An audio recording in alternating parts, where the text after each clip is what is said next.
Okay, so now I'm gonna start working on the neck, getting the sticky goo.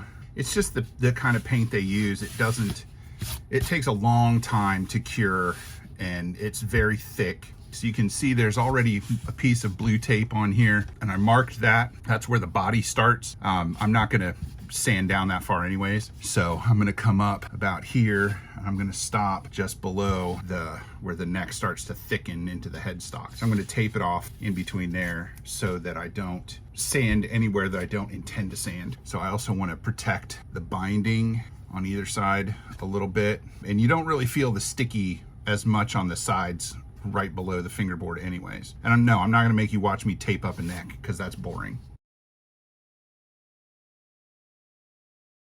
So that took about 12 minutes or so, 12 to 15 minutes. And you can see here that I burned through a little bit of the tint near the plug for the truss rod, but just a little bit. And it's still smooth. And that's really, so the 120 cuts the lacquer. Sorry.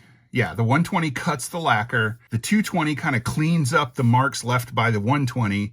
And then the steel wool makes it smooth again, because it's just a little bit rough. Now, it doesn't look like a huge difference, but watch here.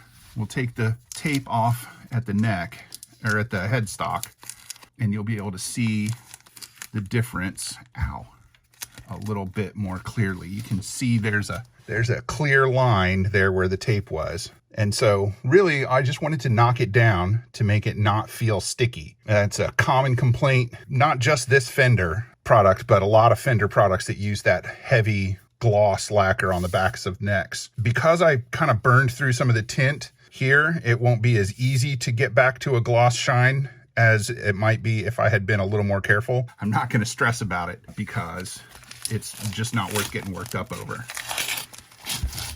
Because I really didn't want to mess up the binding. You know, if they're going to go to all the trouble to bind the neck, which is probably the highest end feature on the whole guitar, to tell you the truth.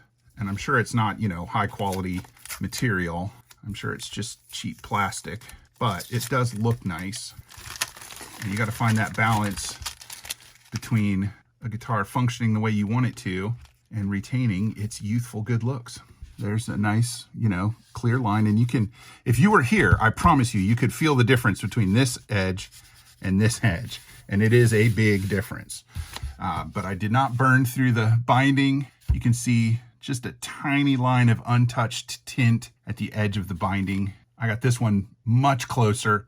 Up here, it's almost perfect. So now I'll put it back together, put the good strings on it, put the bridge on it, and I will get it all set up and intonated, and I'll be back once that's done. Because once again, you don't really need to watch that. It's just putting strings on an instrument.